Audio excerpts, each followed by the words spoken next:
UFC 276 Adesanya versus Cannonier just took place, and I'm going to go through the entire card, starting with the early prelims, ending with the main event, giving my reaction and breakdown to every single fight on the card, starting with the early prelim opener of Jessica Rose Clark versus Julija Stoliarenko. Both girls landed some big shots early on the feet. It was a real fast starting fight, over in 42 seconds. Julija Stoliarenko got an upset by armbar in the first round, and I believe broke the arm of Jessica Rose Clark as well, very, very badly. And Stoliarenko got hurt early on. Then Jessica Rose Clark got stung a couple of times back on the feet herself.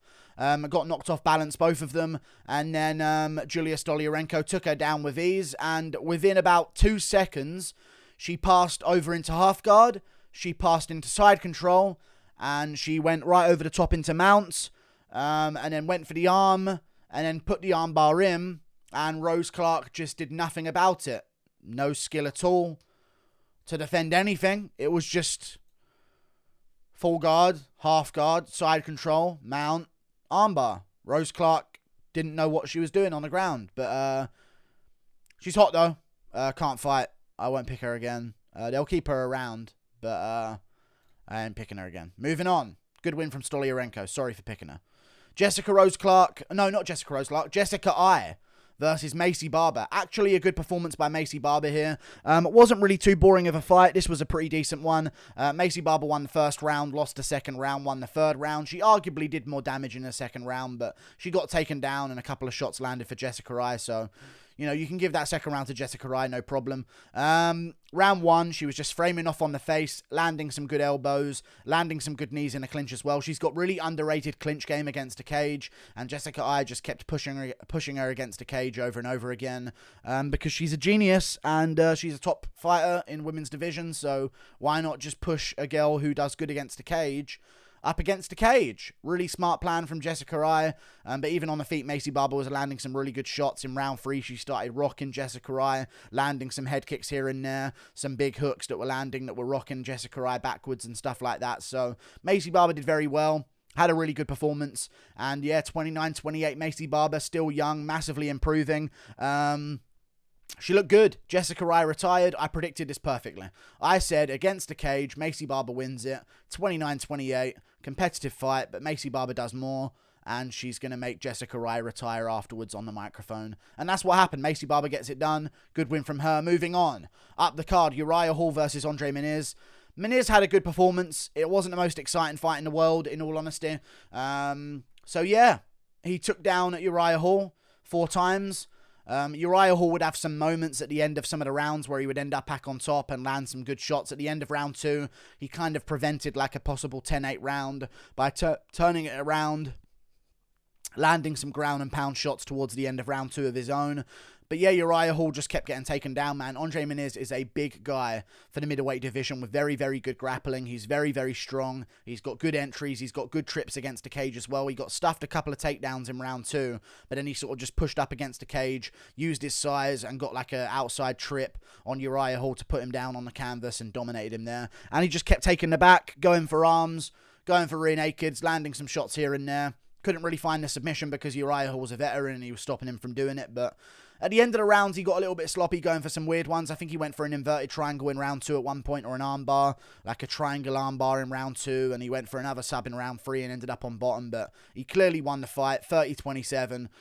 Clear win for Andre Muniz, and honestly, for a guy who used to gas out early on in his career, he showed that he still has the strength to get good takedowns in round 3 and control the fight where he needs to. So he's a dominant threat at middleweight that is coming up right now. He's only going to improve as he goes forward. Big guy for the division, 23-4 now. That's a good record. Good match for him. Good win, really good win, good performance. Wasn't the most exciting, but he got the job done. I picked him to win and he won. 2-1 on the early prelims for the Guru. Moving on, up the card, Brad Tavares versus Dricus to Plessis. Now, they gave fight of the night to Robbie Lawler versus Bryan Barberena.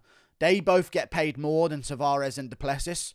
You should have given fight of the night to Brad Tavares versus Dricus to Plessis. Dricus to Plessis. Dricus to Plessis. Okay? They should have given him fight of the night 100%. This was an absolute war back and forth. An amazing fight at middleweight. They pushed a crazy pace. Went to war over 3 rounds. Brad Tavares looked good in the first. Dricus to Plessis, let me just say this. he gets good as the fight goes on. When you're both tired, he can push more and he can make things happen and still be somewhat technical. But in round 1, there's someone that's going to KO this guy. Someone's going to KO him in round 1 eventually. It's going to be a big first round KO loss. I hope he does well, and I hope he's going to move forward. He's quite promotable. He's from South Africa. We don't really have any good guys from there. We have JP Bays, but let's not pile on JP Bays right now. He's going through enough. Dricus to Plessis. Amazing performance. In the second and third, a great fight. Wasn't a great performance technically, though. He did look very sloppy in the first. Hopefully, he keeps improving and making those improvements. I think he's still young enough to do so. 28 years of age. Got until January until he's 29. So, he's still going to be making improvements, getting used to the big stage and stuff like that. But he ain't got much more time. He called out Kelvin Gastelum. Not a bad matchup for him, in all honesty, with the grappling that he has. But he's a big guy, strong. He could probably get Kelvin down to the ground. That's his main game plan early on, to get it to the ground and ease out of that first round, because on the feet, he was rushing forward with his chin up in the air, and it was so worrying to watch. And Tavares was landing some good shots on him and landing them well. Round 2, he lands a big knee to the face on Tavares, shatters his nose.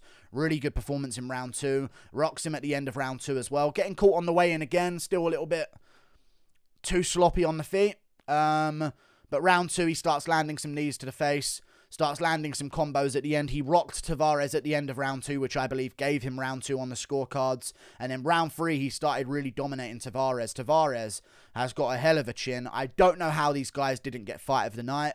I don't get it. They went to a decision. They both don't earn a lot. Give them fight of the night. For God's sake, it was a good performance. Give them fight of the night. I don't know why they didn't. They should have got it. They put it on the line. They got their faces rearranged. I know Lawler's a veteran, but he makes enough money. Tavares, Bryan Barberena got his win bonus. These guys put on an absolute war at middleweight, taking massive shots. They didn't get fight of the night. It really annoyed me. But really good performance by Dricus to Plessis in the third round. That first round has got to change. I know he likes to grapple early. He needs to do better at getting it to the ground early on. But this was his nightmare matchup. I picked him as an underdog when the odds opened, and he got the job done. Good job, Dricus. But watch out, man, because some of these guys are going to catch you coming in. But he got past Tavares by decision, which is no easy feat. So he's a tough guy, good cardio, very powerful. Tavares has just got a chin like a rock, though. No idea how Whittaker KO'd him. But Duplessis gets it done. Duplessis. Moving on. Up the card, Ian Garry versus Gabriel Green. Ian Machado Garry, sorry. Ian Garry looked great. Let's just say it how it is. He looked really, really good. Amazing all fight long. Gabe Green was tapping him with some calf kicks here and there and landing a couple of body shots, a couple of head shots, but nothing too clean. But Ian Garry looked good. He had his highlights. He dropped Gabriel Green in round 3.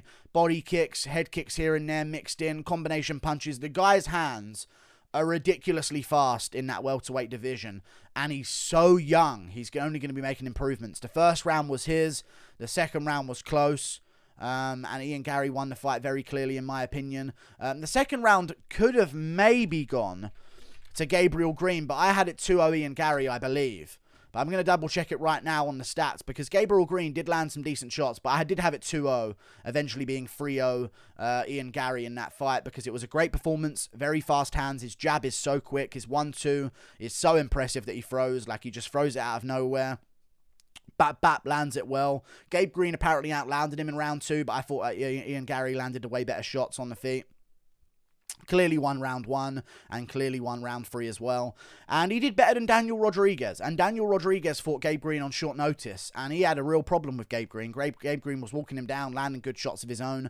And yeah, that was on a week's notice. This was a full camp Gabe Green, more developed, more improved, and Ian Garry schooled him and did very well. Very close fight, competitive here and there, but Ian Garry looks great.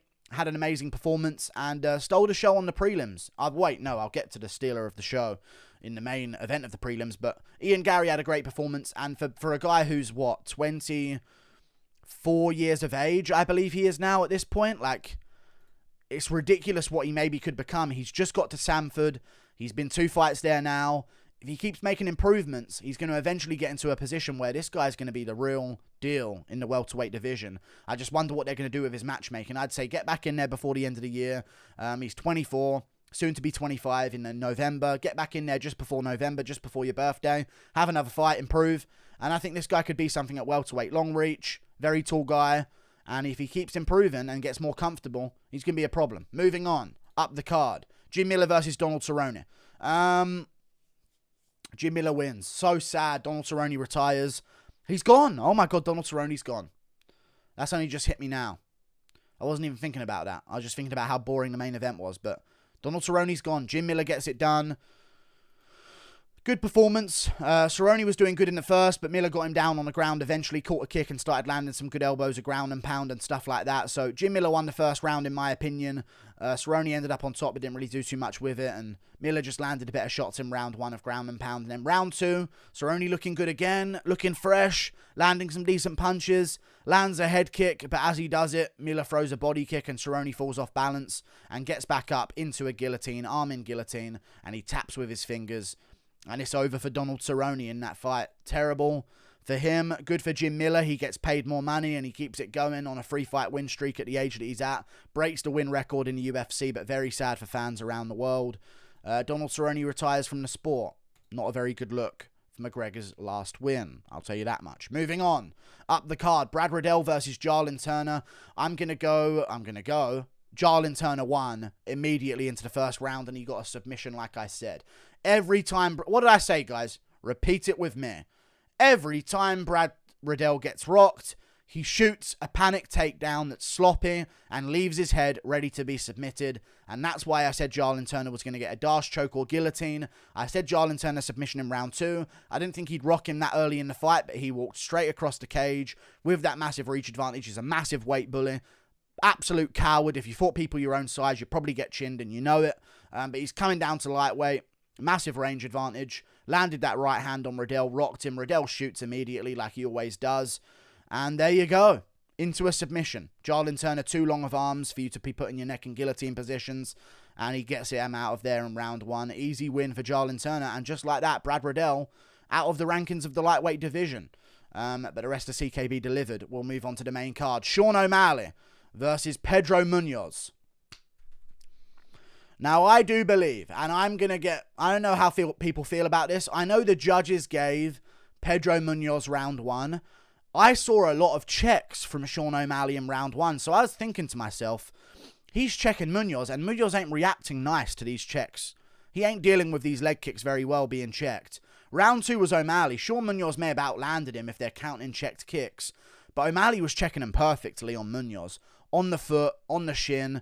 And I feel like O'Malley was winning round 1. Munhoz's leg kicks really weren't doing anything. I think the reason why they gave the first round to O'Malley, and maybe people on Twitter gave the first round to O'Malley as well, and maybe even a commentary was talking about it too. I think the reason why they gave it to O'Malley was because when O'Malley gets leg kicked, it's different. It's like watching Oliveira get punched. You know what I mean? Like there's a history of something happening when it does happen. And for that reason, it's sort of over-exaggerated. Incorrect to do so. You have to judge every fight the same way. And the fact is, Sean O'Malley landed like 3 spinning back kicks to the body that were good, some front kicks to the body that was good, some jabs as well, some right hands, some leg kicks of his own. He was checking the kicks of Pedro Munhoz. I've caught Jared Cannonier's snorts, I'm telling you guys. And yeah, round 2, we'll talk about the eye poke in a second, but round 2, O'Malley starts finding his range. He's not really getting hit with leg kicks as much. Couple inside leg kicks from Munhoz was landing, but O'Malley was landing some big punches this time. Straight right hand down the pipe. Starting to find his timing. His leg wasn't bothering him whatsoever. Good right hand, good left hook around the guard. Good jab from O'Malley. Looking good at the start of round 2. And Munhoz didn't land a punch or to the body or head the entire fight long. Nothing to the body or head of O'Malley. But yeah, this is what happened. I don't know how Munhoz's eye couldn't open. I couldn't tell you. I'm not calling him a coward. I don't really think he wanted out of there. But it's so weird to me. Because you watch the eye poke replay. It wasn't in the eye. We saw an Israel Adesanya eye poke in the main event. He always pokes his opponent's eye. And they always get right back in there and make it happen. It's so strange to me sometimes. When you see Pedro Munhoz, if you want to force your eye open, your eye will open. But he's there like, I can't open it at all. Like, it just won't open whatsoever. Like, you will open your eye even if you're trying to force it closed, it will happen and it will open. Even if you're fighting against it, you're going to open your eye if you're really trying to. And he looked like he was trying to make it open, but I feel as though he kind of milked it. I don't know why. His eyes seemed to be open afterwards, but eyes react weirdly, so I'm not going to call that as anything, but maybe like once he like felt it and it set in, the eye just sort of locked itself closed. I know Yair Rodriguez-Stevens was somewhat similar, but I feel like this was just nothing. And like it was like Stevens Yair was like that. It clawed at the eye. You know what I'm saying? But O'Malley like open palmed out, sort of slanted at first, but then sort of straightened his palm out. Went like that to Munhoz's eye. And Munhoz's eye was closed at the time that it happened as well. Stevens was open, and Yair's finger brushed it closed. But Munhoz's eye was closed before it happened. He had his eye closed, and O'Malley went like this. Not illegal, not intentional. Like, I don't understand. And I don't want to poke at Munhoz here and point fingers, but I guess he was getting outlanded on the feet in his mind, maybe, and didn't think he was doing all that well with the kicks. And O'Malley even mentioned that he could hear his shit, like he could hear Munhoz's like legs making noises when he was checking them, and he could see Munhoz wince as he checked the kicks and stuff like that. And I did see him check a lot of kicks in that first round. Yeah, not the best for Pedro Munhoz. Not a good look there. A lot of people are thinking he's faking it, but yeah, not the best. I guess we could just do O'Malley versus Yan anyway. I don't know what to do next, to be honest with you. We'll see what happens. I'll make a video tomorrow about it, but yeah, that's just really unfortunate to end that way. But O'Malley wins or no contest. I mean, personally, I think it's like a visual win for O'Malley, the way it went down, but it's still not the best. We still don't learn too much from it, but we learn that he can check leg kicks and take leg kicks without them being an instant issue. It just kind of showed that the Marlon Vera one was like a one-off situation, kind of. O'Malley was looking good in the second round, starting to find his rhythm and range and land some big punches on the feet, sit down on his shots a bit more, but yeah, that's that, I guess. Kind of really annoyed the main card. I just do this the whole time and nothing happens. I don't know how it happened to Munhoz like that, but either way. Moving on to another fight on the main card. Bryan Barberena versus Robbie Lawler. They went to war. Robbie Lawler looked good in round one. He got outlanded by Bryan Barberena, but he landed the way better shots in round one, so I guess you can give it to him. I think Barberena landed some really good elbows, though. So I don't know who they gave the first round to. It was actually pretty close, to be honest with you. Like, it's like volume or damage. It was kind of one of them types of rounds. I guess you go in the damages direction. Lawler like rocked him a couple of times with a jab, but I said Barberena was a lock as an underdog. He gets it done as an underdog, lands some volume punches. One thing I learned from this fight is that Lawler was definitely taking it easy on Nick Diaz, because I didn't see any of those stinging his shots in the Diaz fight, and he kind of let Diaz off a little bit and then took over in round two. But Bryan Barberena landed a bunch of shots in round two. The elbows were money for him, the stepping elbows, the elbows anyway. And then he just started rocking him against the cage standing. Robbie Lawler got rocked badly. Follow-up shots were landed. He was all over the place, and the referee stepped in standing. Bryan Barberena gets it done by round two TKO. This got fight of the night. I don't agree with that at all. I don't think it should have got fight of the night. I think that should have gone to Dricus Plessis versus Brad Tavares, but whatever. I'm not the guy who does that. Lawler Barberena was pretty cool, but it was just such light shots that although it was high action, it wasn't high threat all the time. Whereas Duplessis Tavares was high threat and a great third round. But either way, Barberena Lawler, good win from Barberena. Moving on up the card, Alex Pereira versus Sean Strickland. Okay, I owe you an explanation. I thought, and then this was very silly of me to think. I'm so sorry for thinking this.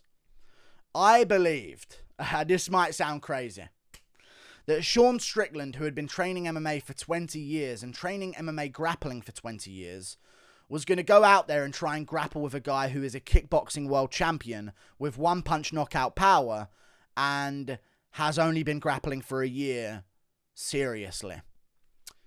I thought that was going to happen. I thought he was going to use a brain and think, you know what, this guy's only been grappling for a year. I can grapple. I've been grappling for 20 years. I've used grappling against opponents in the past in the octagon. If I'm able to use it against them, why wouldn't I use it against a world championship kickboxer? But no. He walks out there, and I mean walk. He was sauntering towards Alex Pereira. I think is how you pronounce it. Just walking towards him. Parrying stuff, touching at gloves, jab here and there that landed, who knows, front kick that landed maybe. Just walking towards him the whole time. Just straight up walking directly into him. No movement, no feints, just walking at him like an NPC. Straight up a computerized character. And then Pereira, when Strickland bit on the jab and sort of went to parry it, turned it into a left hook, landed beautifully, a great left hook from Pereira. Down goes Strickland. Pereira lands a straight right hand as he gets back up. KO in the first round. Made Bruno Silva look really good. But Alex Pereira's the man. He's found himself in the cage. He fights better in front of a crowd, I guess you could say. Very confident in there. Massive power in his hands. And if this guy lands on your chin, it's tough to deal with. It's real tough to deal with. Sean Strickland just walked into him and got KO'd. And luckily, the co-main event were just about to come out, though. Just about to come out. Like, as soon as Pereira was out of there, we didn't wait around for ages like normally. It was right when Holloway was walking out. So very lucky that it was over so quickly. But either way, Sean Strickland just walked into him and got KO'd. So there you go. Sorry, I thought he was going to grapple the kickboxing world champion, but he decided to try and jab with him. Sean Strickland, everybody. A comedian in and out of the cage, apparently. But yeah, really good from Pereira. He's a monster. Giant guy. Great stand-up. Arguably the best stand-up in the division. We'll talk about that later this week between him and Adesanya. Good performance from Pereira, though. Very scary guy. No damage. Can turn right back around. Make that fight happen with Izzy. Moving on. Up the card, Alexander Volkanovski versus Max Holloway 3. I made a full video about this, so I'm going to keep it brief. Volk on another level, man. Volk on another level. I mean, some of the strike numbers are close, like 28-24 in the first, 37-27 in the second, 40-26 in the third, 44-31 in the fourth, and 50-19 in the fifth. But man, Volk was just different gravy in that fight. Different gravy in that fight. Schooling Holloway start to finish. Landing amazing shots. He really did school him start to finish. Even in some of the rounds where the shots were close, you could hear that Holloway's shots were kind of like slapping Volk, like little taps and stuff like that. But Volkanovski's shots were impact blows, like bang, bang, like big combo shots that he was landing. Slicing open Holloway with his knuckles, landing big elbows as well. Good kicks as well. He mixed up everything and looked absolutely amazing. Alexander Volkanovski is the best featherweight in the world by far. He made Holloway look easy. He's at a different level right now in his career. And that was after the Holloway fights. I think he looked terrible in the Holloway rematch, and I said that. This guy weren't throwing punches in the pocket. He was leaving himself in there. He wasn't leg kicking at all. And he's kind of just gritted down and got it done in the last 3 rounds. But, dude, Volkanovski's different gravy in the featherweight division right now. And he's miles above the rest. So who do you give him? Move him up to lightweight is what I say. Really good performance from him. Amazing competition. Holloway stayed in there, toughed it out, had his cut open from the Poirier fight, and blood was trickling down, swollen up his eye and everything. I mean, Volk was just out there on a mission, and Holloway was just a part of it. I really think Volk was off in the rematch. He was injured. He broke his hand in this one, but I think he was injured in the rematch. He got woken up twice in the middle of the night by USADA. Some shady stuff, in my opinion. And that's all I'm going to say with the biased commentary for Holloway in that fight as well. Bisping literally yelled in round 4, "Let's go, Max!" No joke, he did. So, yeah, that was pretty shady in my opinion. But this fight, commentary couldn't save Max. They had to say what they were seeing, and it was Volk schooling him. Moving on to the main event, Israel Adesanya versus Jared Cannonier. Israel won. I'm going to not trash the boringness. Israel Adesanya won. Let's talk about the technical side of it. Good leg kicks. That's the main part of his game. He landed a lot of punches this time around, like jabs. They weren't really landing too clean on Jared Cannonier, but he was landing them. Jabs, right hands, hooks and stuff like that here and there. Not so many hooks really, but more jabs here and there. And Cannonier was doing good to land to the body with kicks and land to the leg with kicks and stuff like that. And chop low, go to the middle and land jabs to the body and right hands to the body. Like, he was doing some good stuff technically. But it's just like he just wasn't doing enough and wasn't taking enough risks. And Izzy never takes a risk. I know he talks the game, but he literally is the most risk-avoiding fighter there has ever been in the octagon, perhaps, because this guy is just afraid of a scrap at any cost. Like, if he can go out there and outland you 3 leg kicks to 1, we saw what happened against Yoel Romero. This is like People talk about Sean Strickland talking a big game like he's a psycho and then getting in the cage and jabbing his way to a win. Adesanya talking, he should get the same criticism at this point. If Adesanya just played it cool and said, I'm slick, I'm good technically, I'm going to outland this guy and make it look easy and just school him at range and outpoint him and get it done, sure, he wouldn't sell as many pay-per-views, but you would acknowledge it. The only reason I'm annoyed by Adesanya is because in this fight, he said he's going to beat him up. I'm going to show off. Show off what, dude? You jabbed at range, you eye-poked him a few times, you groin-shotted him, and then you just picked him apart. Good stuff. I gave Cannonier round 3. I thought that was a good round for Cannonier. He landed some really big shots, clean shots. He landed good shots in round 1, too. A couple of them there. Landed some good shots in round 4, round 5. I think Pereira's going to beat Izzy after that fight because Izzy did not look good, did not look strong, and yeah, I'm going to go with Pereira over him. No idea how a judge had it 50-45. I have third round is Cannonier, easy to score. Pretty clear, but I mean, every judge, there's always a Saudi Amato in it. It's literally Saudi Amato. So there you go. Adesanya won. Jabs, leg kicks, front kicks to the body. He's good at movement. He makes you miss on the feet. I think it's just, yeah, he's just a good fighter, isn't he? Does some good stuff. Moves at range, keeps distance well. Sticks his fingers out in your eyes if you try and close distance. That's how it is, man. Adesanya gets it done again. Good stuff. Good decision win. Now we can do Adesanya versus Pereira. Like and subscribe. Thank you for watching. Click that button up there. I believe I went on the card in terms of predictions. I went... Oh, I'm not even going to count that. I guess I went 3-1 on the main card, 3-1 on the prelims, and then 2-1 on the early prelims, which would make me... Oh, God, my maths. 8-3. I think O'Malley was going to win, so I could have gone 9-3, but whatever. I'll take 8-3. Like and subscribe. Thank you for watching. Toodle pip. Goodbye.